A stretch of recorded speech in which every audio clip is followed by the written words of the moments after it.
Chết rồi. Nó to con nào. To con nào. Cái tay à bôi à chú ạ. Bắt ta mà phun cô đó tôi phun. Có thật cái tao ở đây nhặt thành cái quái này. Cái đàn phun ra tôi ơi. Tốt thật bữa. Chết rồi. Là. Chết rồi.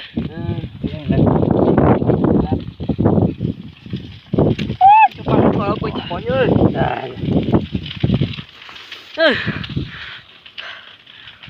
Ôi là nó là bằng những đàn thôi. Ôi mua nhiều điều vậy. Ta lại nhiều lần mới nhiều lần ta ra giờ áo phun mình vậy.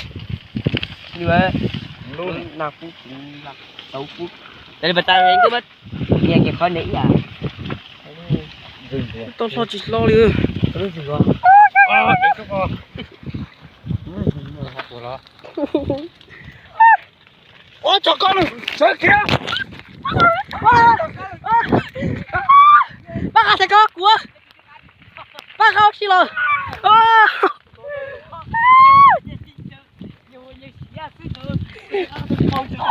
Bác à mà.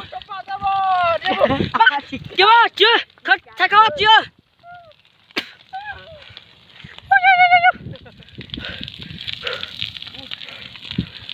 Sao chỉ soi lên. Cứ dùng thay sẽ ra. Sao có lòng thay à?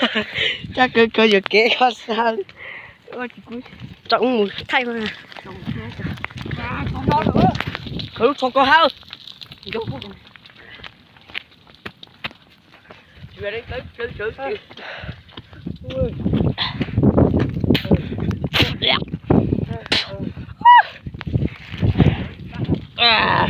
Nó chỉ mà nó tao quá đấy nó. Đi ba sao?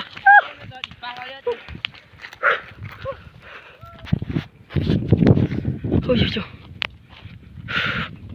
Tua rộng này.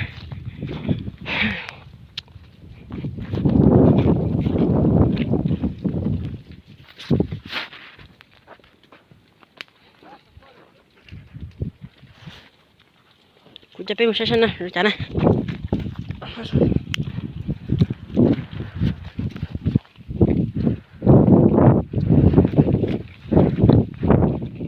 Đi sâu này này.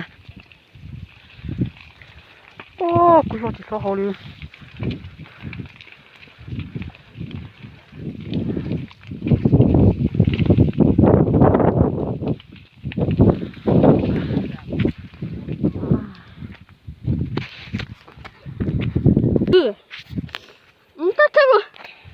Nè tập lấy tông cho nó nè con gỗ nè đi cũng sợ tập phim phong lo kéo nè in nè sợ tụi sắp tiền Ôi đàn rồi.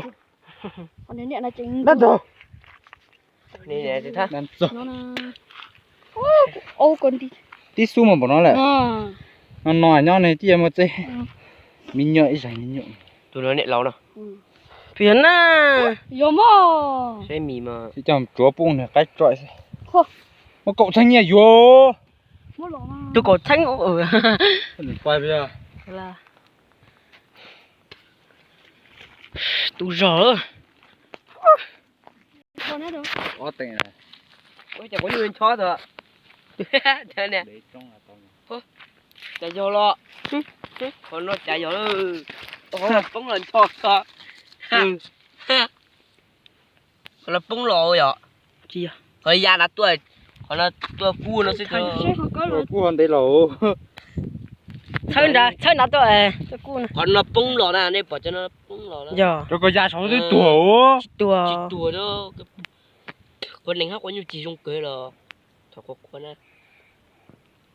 cá chơi Quả tuấn gì mà cứ lấy cho mặt tôi. Xe, đan giò tệ nhá ta đấy. Không thể bỏ Nó đây. đan giò uống ngủ dậy cứ lên rồi. Đan rồi nó chỉ nên đan rồi no. Đan rồi no. Tụi đấy cứ cho đan giò chấm no nữa. Nó tạm mà dậy, bao trong trái đi chứ. Đừng dậy đấy nữa. Quá quậy. Mà thấy xem mà. mấy lô hay không Gì? Thôi, phổ thông luôn tin nó tao o không chỉ cậu mấy lúc. Được, ôi là câu tuấn tới thang. Mà o lúc chiều câu.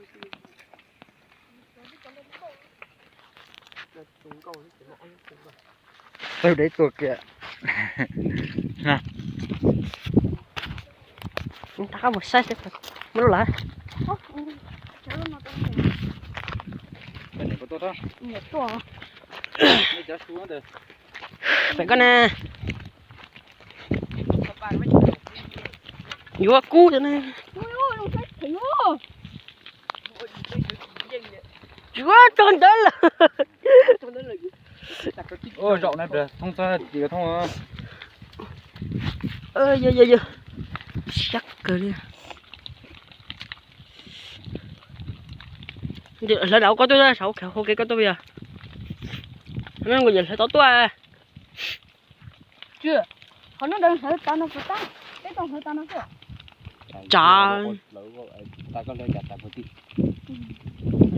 Nhưng mà bây giờ vẫn thôi. thôi thì cho nên tới chùa thôi ta một quả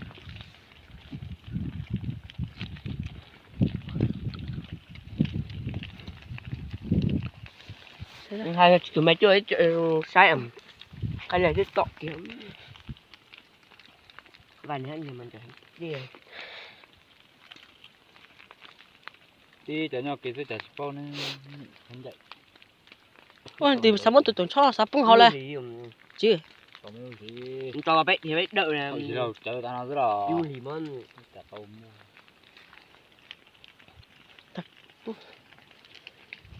tu rõ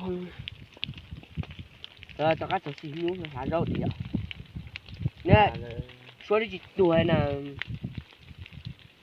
cho có chia thôi mà chỉ có chia gì thôi mà cái này nữa thổi lấy mấy miếng dưới họ rồi ạ chỉ đào có số này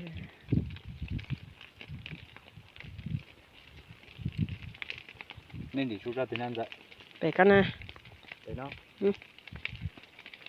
cái này là con trái gì đấy lắm này như vậy là như giờ tua rồi tin lành tại khi nó có lần đầu tiên lành chính cứ tại cái đã có chiến đấu tuần rồi nó bao tại tí tuần rồi Cái tôi sẽ.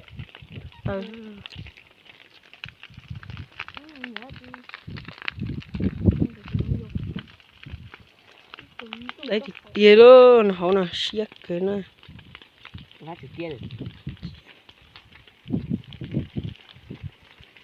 Tôi để trúng chân tao. siết màu nó lên đó nó trái ra cái con lón được là suốt thay cho cú rồi bà cú thì ta rớt hả bà cú lo ta cứng thì ta rớt thôi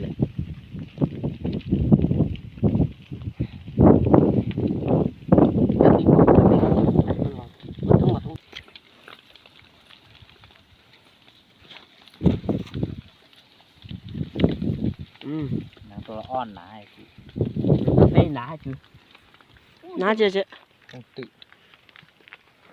thằng khớp nên thằng nên một tiền ạ cái bột tị và nuôi chùa với hậu đây nào ô này mà phải nó sẽ đi dùng sông lu xong tua xong gì vậy mà nó xong mình bóng tay sông bằng áp